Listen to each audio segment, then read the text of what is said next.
So my name is Julia Flynn Seiler. I'm a member of the class of '85 at Columbia Journalism School. And I had remarkable luck in ending up in the seminar, the fall reporting and writing seminar with a teacher named Penn Kimball. Penn Kimball had just right around the time that I began the class, published a book called The File. And The File was about his experience of discovering the FBI and the CIA had put him and his wife on a list of suspected people who were enemies to the government. And he wrote a book about this experience. And when I joined his class, I realized that I had found my tribe of people.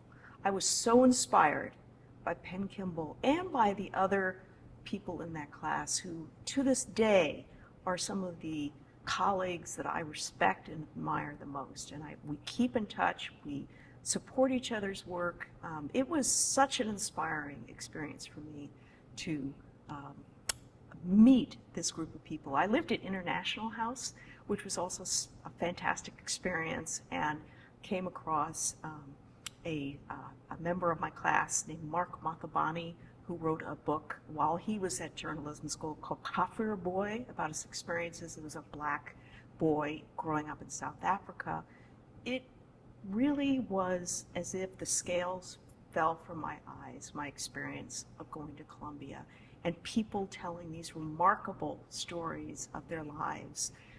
And to this day, I've devoted myself to telling stories and try to do it as best I can. And I continue to learn from my Columbia friends and classmates.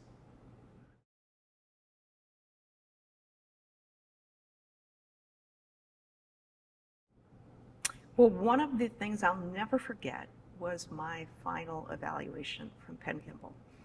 And it was something along the lines of, Julie would be a very good journalist if she would just relax. And at the time I was kind of offended by that because I was so gung-ho, and I thought, what do you mean relax?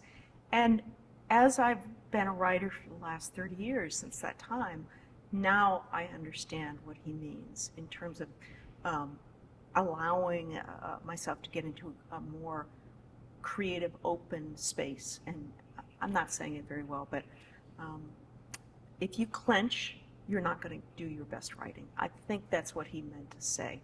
So that was a personal lesson for me. On another level with Penn Kimball, he had just fallen in love. He was a widower, and he had fallen in love with another journalist. And he was a man transformed. And it was at the very end of his professional life. I think he was teaching when he was in his 70s. We may have been one of his last classes.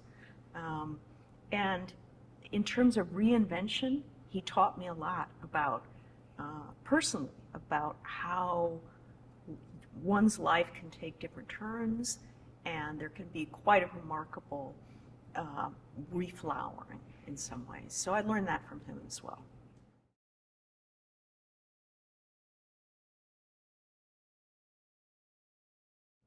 Well, I would say that the fundamental skill of gathering information, of reporting, of learning to interrogate facts is one that can be used across a wide variety of work in your life. For me, I went from being a newspaper reporter to a magazine reporter.